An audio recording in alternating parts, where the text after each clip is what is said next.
Vamos então iniciar o nosso culto a Deus nesta manhã de terça-feira. O mundo, amados irmãos e queridas irmãs, está em ebulição. Sabe quando você coloca água para ferver num canecão, sei lá onde você coloca, né? Chega uma hora que a água vai fervendo, vai formando aquelas bolhas, entra em ebulição. Eu não sei qual a temperatura, mas o mundo está assim, em ebulição. O mundo está fervilhando. O mundo está pegando fogo, né? E as pessoas estão preocupadas com coisas tão insignificantes, como nós somos, como o pecado, né, nos deixou como pessoas superficiais, né? Eu quero, Senhor, nesta manhã te agradecer porque o Senhor nos dá este entendimento da maldade, da violência. E o Senhor nos leva nesta manhã a te adorá-lo, a exaltá-lo, a glorificá-lo, a pedir, não sem antes agradecer por este dia, mas o Senhor nos leva a suplicar pela tua compaixão, pela tua misericórdia, a pedir que o Senhor fale conosco. Falar também é o Senhor nos ajudar a entender, a viver o verdadeiro cristianismo, independente das coisas que estão acontecendo e independente das coisas que estão por vir. Coisas terríveis estão por vir. A Bíblia diz isso, não é o Mário, nem o pessimismo do Mário, é a Bíblia que diz. Está ruim. Sim, está ruim. Vai ficar pior. E nós cremos, Senhor, que no auge da maldade nós não estaremos mais aqui. Porque o Senhor nos terá carregado para junto de si. Recebe a nossa adoração, recebe o nosso culto, recebe-nos na tua presença como adoradores do Senhor. Fala conosco. Esta é minha oração, no nome do nosso Senhor Jesus Cristo. Amém.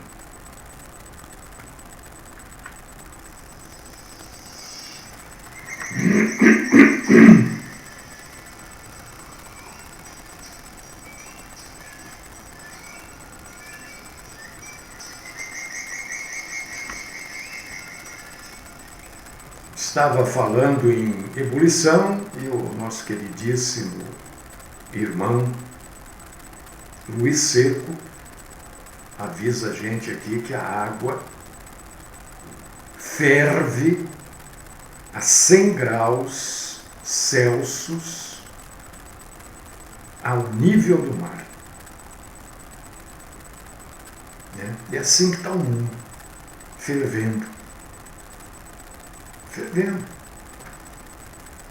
Fervendo, fervendo, todos os dias, todas as horas. Eu vejo, né? Porque eu estou todo dia me informando das coisas e digo, faça isso também, se informe. Eu vejo na internet essas mulheres, né? E eu gosto de mulher, eu sou homem. Eu gosto de mulher. E mulher gosta de homem. Então eu vejo essas mulheres bonitas, né? Mulheres bonitas. Mas numa exposição tão leviana, tão rasteira. E eu fico pensando, né? Eu penso, eu não consigo não pensar nisso. Tem coisas, né? Por favor, não me interprete mal o que eu vou falar.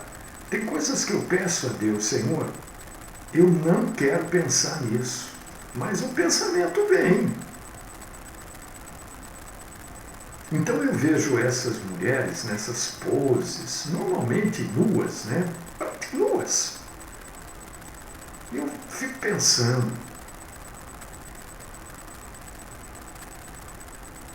será que nós já não extrapolamos Sodoma e Gomorra, as duas cidades que foram destruídas por Deus? Não só por causa das mulheres nuas, mas porque, meu Deus, eu sei o que está acontecendo. Quer dizer, é claro que eu sei, né? Nós estamos caminhando para o fim mesmo. O ser humano está degradado. As mulheres conversando abertamente sobre coisas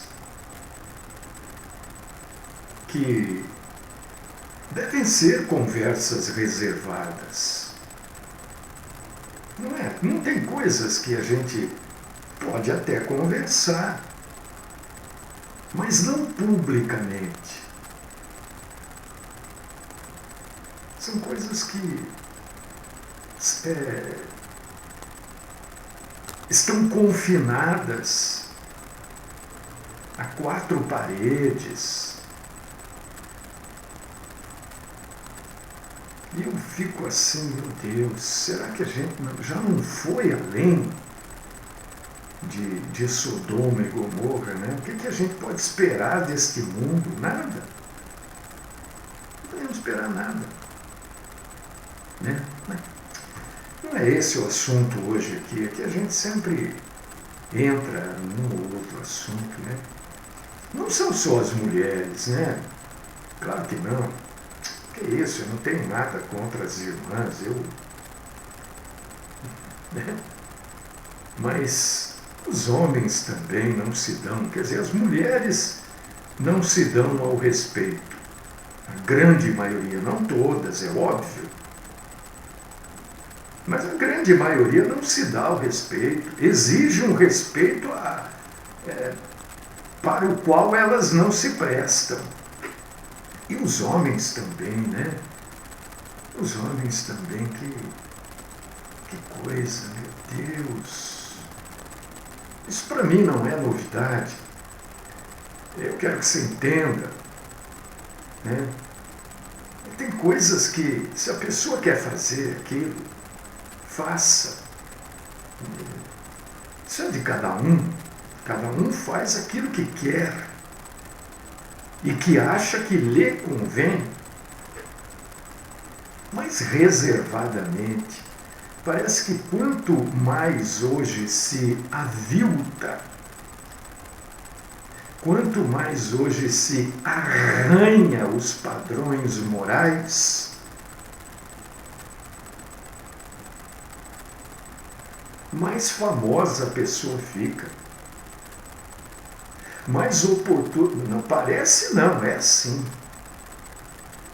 Né? Mais oportunidade de trabalho aquela pessoa tem. Então, É o rabo balançando o cachorro mesmo. Irmãos amados e irmãs queridas, dia 30, sexta-feira, nós vamos ministrar a ceia do Senhor. Se você quiser participar da ceia conosco, é sexta-feira agora, dia 30, se Deus assim nos permitir. E hoje eu vou trazer para vocês, hoje eu vou falar para vocês de um pequenino livro que está na Bíblia e que eu não sei se você já leu ele. Ele é tão pequititinho.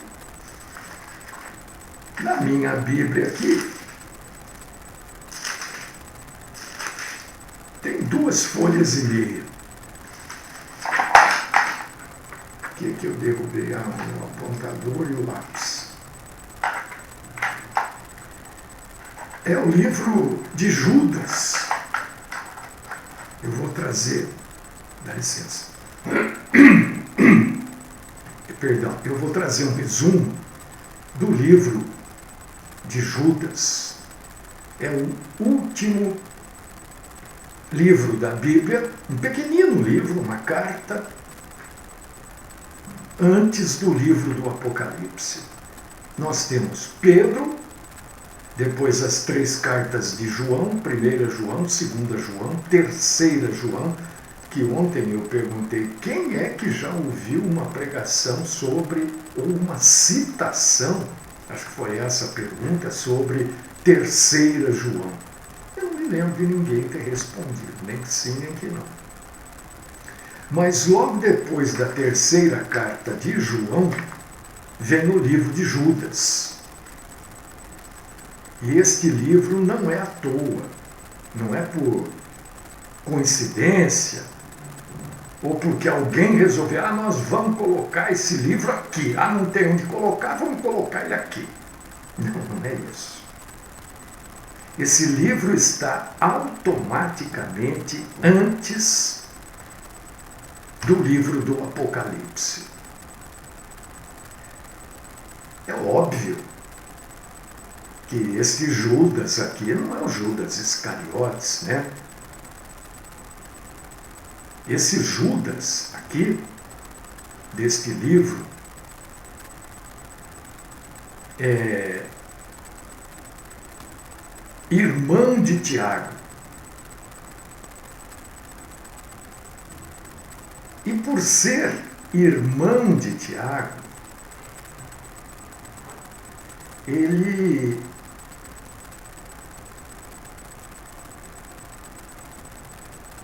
que pena, irmã. Mas depois, querida, você pode participar. Eu gravo a ceia, né? Mas depois você participa da ceia, se você quiser, tá? Este Judas aqui é meio irmão de Jesus. Porque Jesus também tinha um meio-irmão chamado Tiago. É só você ler aí Mateus, capítulo 13, versículo 55, você vai ver que Jesus tinha um meio-irmão chamado Tiago. Então, conclui-se, a Bíblia não afirma, conclusão, Tiago e Jesus eram então meio-irmãos de Jesus. Tiago e Judas, perdão. Judas, muito provavelmente, ele não se identifica como... por que meio-irmão? Ora, eu vou explicar. Porque Jesus não foi filho de José. Jesus foi filho de Maria numa ação milagrosa do próprio Deus. Os outros filhos foram filhos de José e Maria. Por causa disso que a gente, para identificar, a gente fala meio-irmão, né? Porque todos os outros filhos foram filhos de José e Maria.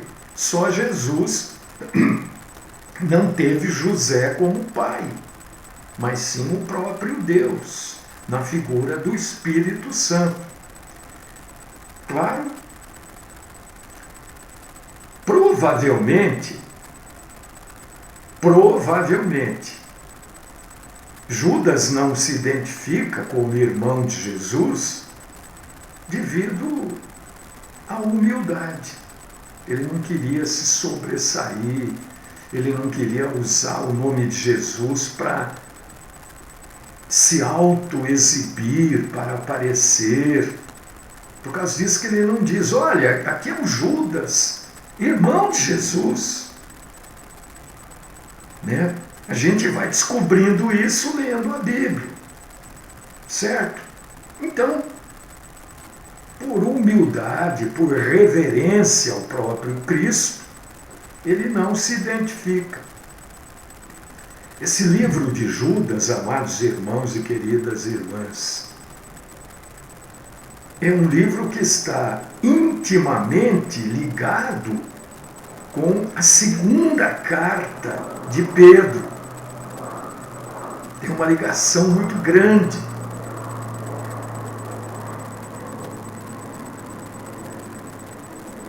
A gente não sabe se Judas usou o conteúdo da segunda carta de Pedro ou se Pedro utilizou o conteúdo de Judas. Porque tem uma ligação muito grande, segunda Pedro com Judas. Também isso é indiferente. Mas só, né, para esclarecer.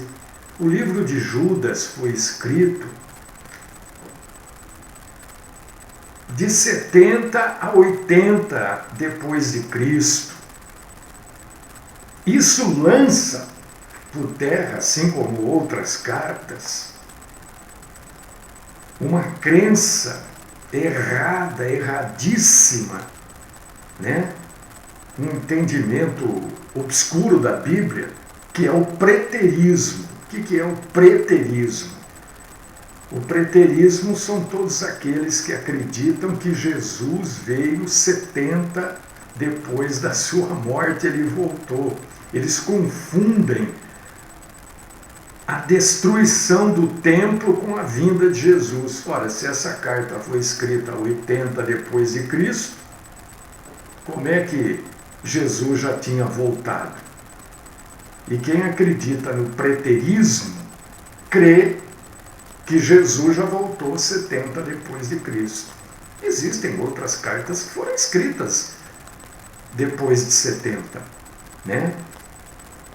E essa é uma delas. O propósito de Judas é muito importante para nós, principalmente para os nossos dias, porque ela fala sobre o fim dos tempos.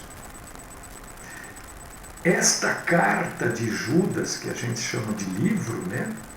Pode chamar de carta também, não tem problema. Ela fala do fim da era da igreja. Sempre lembrando aos meus amados irmãos e queridas irmãs que a era, o tempo da igreja começou no dia de Pentecostes.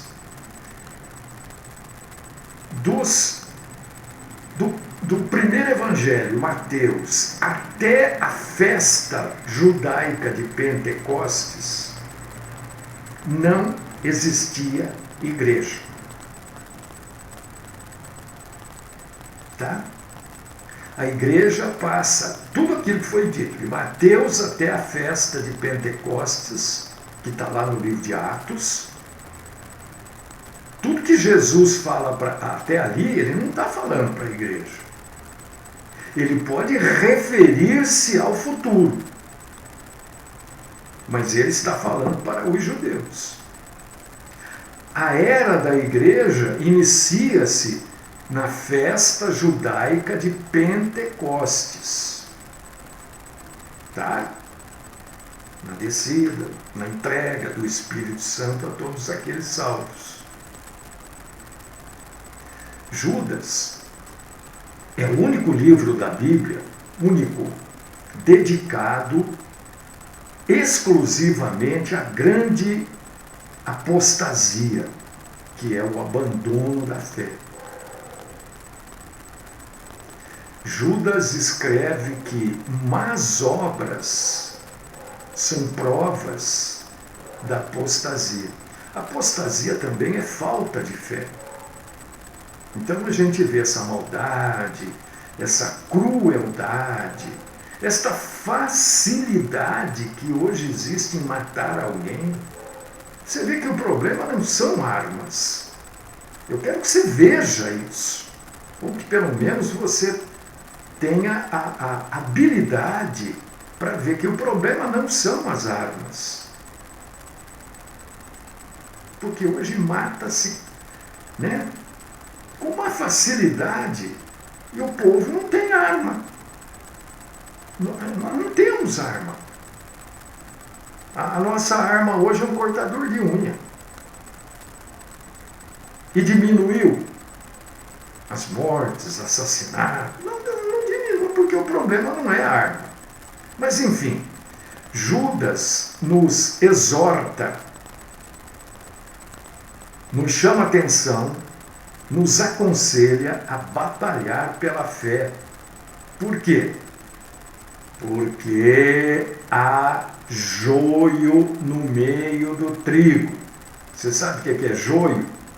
Joio é uma plantinha muito parecida com o trigo, mas muito, e ela cresce no meio do trigo. Somente aqueles que plantam trigo sabem o que é o joio, conseguem distinguir o joio do trigo.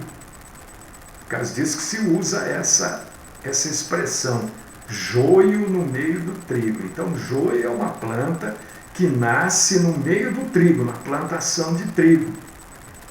O joio e o joio não está fora, o joio está na plantação de trigo. O que é a plantação de trigo? É a igreja. O joio não está fora da igreja, o joio está dentro. Este é o problema. Os falsos profetas estão na igreja. E por isso, todos os santos, todo o trigo está em perigo. Por causa disso que é importantíssimo mostrar a verdade, mostrar a mentira, apontar, olha, aquilo é joio. Judas é um livro pequeno, muito importante e digno de estudo. E Judas foi escrito para os cristãos de hoje. Se você está com o livro aberto, eu quero que você leia o versículo 3 de Judas junto comigo. Amados, embora estivesse muito ansioso por lhes escrever acerca da salvação que compartilhamos, senti que era necessário escrever-lhes insistindo que batalhassem pela fé que uma vez por todas foi confiada aos santos. Judas, versículos 17 ao 19. Todavia, amados, lembrem-se do que foi predito pelos apóstolos do nosso Senhor Jesus Cristo. Eles diziam a vocês: nos últimos tempos haverá zombadores que seguirão os seus próprios desejos ímpios. Estes são os que causam divisões entre vocês, os quais seguem a tendência da sua própria alma e não têm espírito. Observe que não ter espírito aí não tem o Espírito Santo. Seguem a tendência da sua própria alma, é a tendência das suas próprias emoções, dos seus próprios desejos. Judas 24 e 25.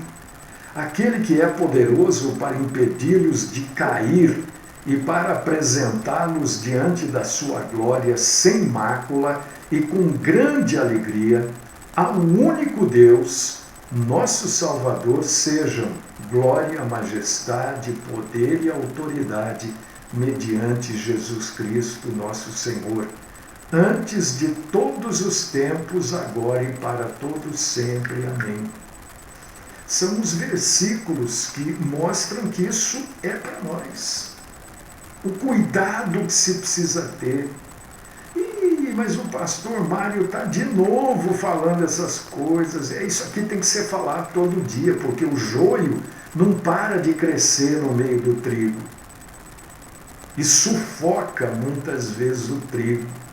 E para quem não conhece o joio, a pessoa colhe o joio achando que é trigo. De acordo com o versículo 3, que nós lemos aqui, amados, né? Batalhar pela fé, que eu falo todo dia aqui, né? Batalhamos pela fé que uma vez por todas foi nos dada, tal. Esse versículo 3 de Judas mostra para a gente o seguinte: Judas, quando ele iniciou escrever esta carta, este livro, a cabeça de Judas, esse versículo 3 fala isso para a gente. Ele queria escrever sobre salvação. O coração dele, a mente dele falava, eu vou escrever sobre salvação. Mas quando ele começa a escrever, ele é inspirado, né, para escrever sobre a briga, a luta pela fé.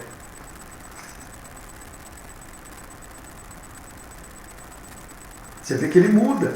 Ele fala, amados, embora tivesse muito ansioso para lhes escrever acerca da salvação, senti que era necessário insistir para que batalhem pela fé que uma vez por todas foi confiada aos santos. Você vê que ele muda. Deus diz para ele, olha, mais importante do que você falar para alguém se salvar, é importante você falar para esses que não estão salvos e acham que estão salvos. Porque se você for falar só para alguém se salvar, você corre o risco de levar esses para quem você está tentando levá-los para a salvação, que eles se transformem também em joio, como está cheio de joio hoje. Olha a importância. Então Judas adverte sobre os falsos mestres, versículos do 4 ao 16. Ele, nos versículos 20 e 21, ele diz como é que a gente vai ter sucesso na guerra espiritual. Porque o diabo quer o quê de você, meu irmão? Minha irmã? O que o diabo quer de você? O diabo quer que você não reconheça o joio. O diabo quer que você não reconheça aquilo que é bíblico daquilo que vem da cabeça, do A, do B, do C. É isso que o diabo quer. E o diabo não quer que eu vou ali. O diabo está me impedindo. Mentira! Eu já falei isso aqui, quem me acompanha já ouviu, sei lá quantas vezes. A maioria das denominações, o diabo quer que você vá lá mesmo. Ele quer te ver lá dentro. Por quê? Porque lá você não está aprendendo nada.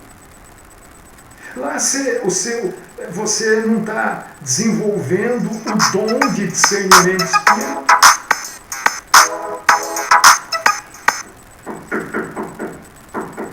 Então ele quer você lá dentro.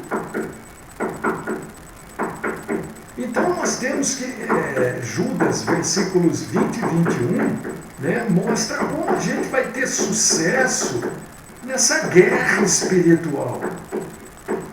Por quê? Aqui está a sabedoria que faremos bem em aceitar e aderir enquanto vivemos estes dias do fim dos tempos. E é fim dos tempos mesmo. Aí, até começaram a bater por aí agora. É assim que a coisa funciona. É exagero meu, né? É claro. O livro de Judas está repleto de referências ao Antigo Testamento. É um livro que faz referência de monte ao Antigo Testamento. O versículo 5 faz referência a Êxodo. O versículo 6 faz referência à rebelião de Satanás. O versículo 7 de Judas faz referência a Sodoma e Gomorra. O versículo 9 faz referência à morte de Moisés. O versículo 11 refere-se a Caim e também refere-se a Balaão, também a Corá. O versículo 14 e 15 faz referência a Enoque. O versículo 14 também fala de Adão. O uso de Judas das ilustrações históricas de Sodoma e Gomorra, Caim, Balaão e Coré é para lembrar. Por que ele usa isso? Porque ele também quer lembrar aqueles judeus que creram em Jesus, né, que eles também precisam ter necessidade da fé verdadeira e de obediência. Olha a importância desta carta de Judas. Essa carta é importantíssima. Por causa disso que eu digo, não é à toa que ela está logo antecedendo o livro do Apocalipse. Né?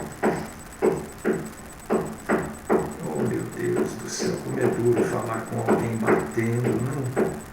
Olha.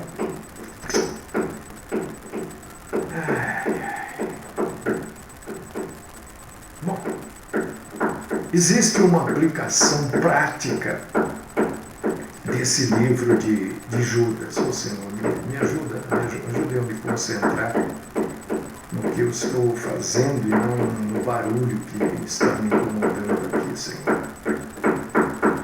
Nós estamos vivendo um momento que a gente chama de histórico. É um momento único no tempo da humanidade. É um momento histórico esse que a gente vive. Né? Nós estamos prestes a uma guerra nuclear. Você tem acompanhado isso? Prestes. A qualquer momento pode explodir no mundo uma guerra nuclear. Não é... não, é isso mesmo. Entende? E este livro de Judas, né, pode nos equipar, pode dar para a gente condições para a gente enfrentar os desafios de viver nesses tempos aqui que são difíceis. São tempos terríveis que nós nós estamos vivendo, onde as pessoas não respeitam. Hoje é mais respeitado um pet do que um ser humano. Tem um apresentador de televisão aí que ele vê lá uma enchente, aí ele vê um cachorrinho, ele fica o programa todo falando do coitado do cachorrinho. Explodam-se as pessoas que perderam tudo na enchente, explodam-se os políticos que não tomam conta, não fazem o serviço adequado com os impostos e as enchentes acontecem. Ele só fica falando do cachorrinho. Ai, coitadinho do cachorrinho, eu não sei, né? Bom, enfim, mas os valores mudaram. Os valores mudaram. E este é um desafio da gente viver nesse fim dos tempos. Essa inversão de valores. Esta inversão de valores. Porque as pessoas que têm no mínimo, bom senso, não aceitam isso. Não aceita. Como é que alguém pode, meu Deus, achar mais importante um ser humano ou ficar, chama o bombeiro para tirar o cachorrinho de lá. Ah, faça-me um favor, antes de tirar um cachorro de lá, eu tenho que tirar o ser humano. Eu tenho que evitar que o ser humano fique naquela condição degradável de perder tudo. Entende? Então, viver no final dos tempos não é fácil. A maioria das pessoas acha isso bonito, acha isso lindo. É o quê? Inversão de valores. Inversão, as pessoas desrespeitam você assim, sabe? Declaradamente. Hoje, se você falar qualquer coisa para um trans, né? Chama a polícia, você vai preso.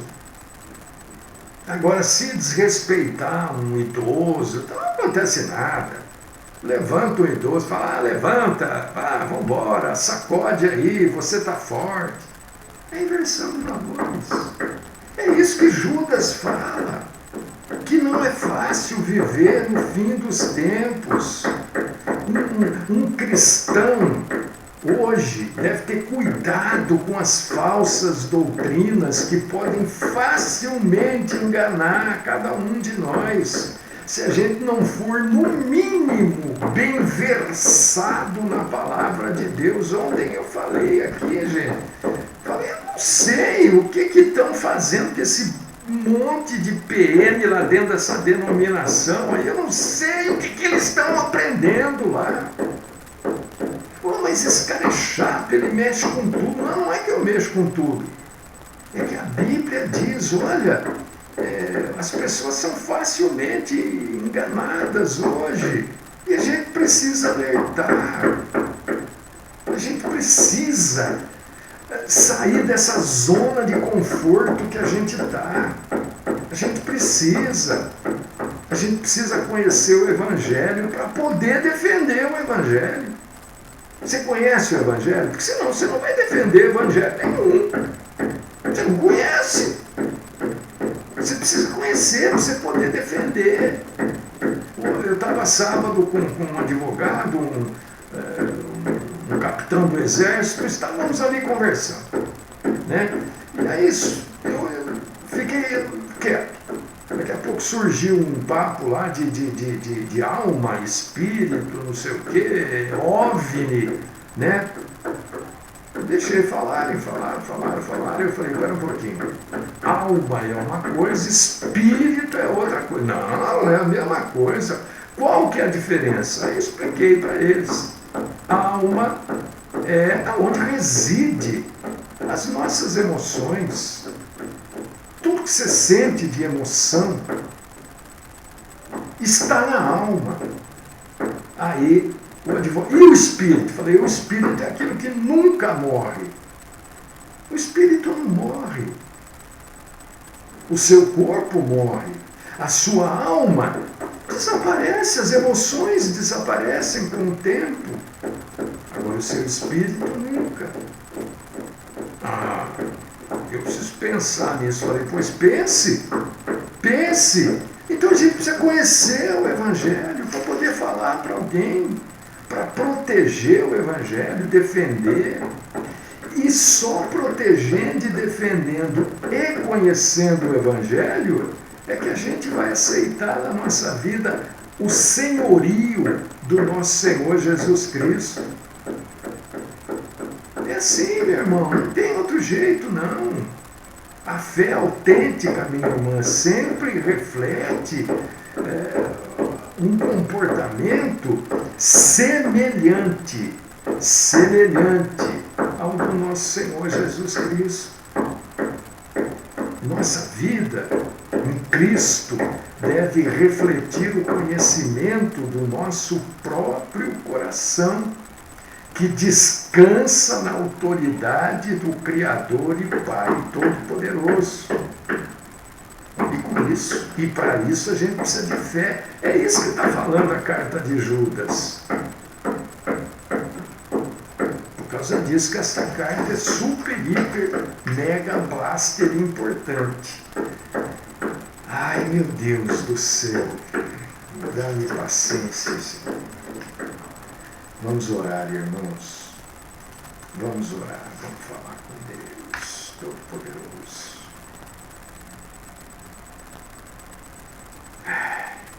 Ô Pai.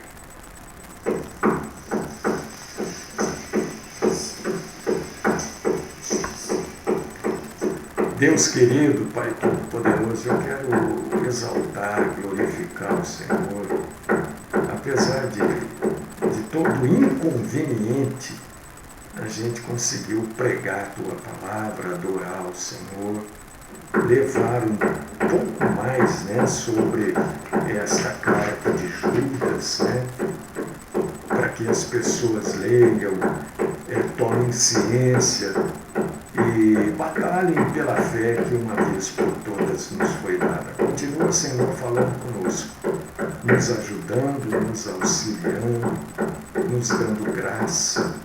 Ô Senhor, ajuda-nos, ó Pai querido. Sustenta-nos nas nossas fraquezas, nas nossas debilidades. Dá-nos a graça da Tua presença, a força do Senhor em nós, Senhor. Esta é minha oração, por mim, pelos meus irmãos e irmãs, no santo nome do Cristo Jesus. Amém.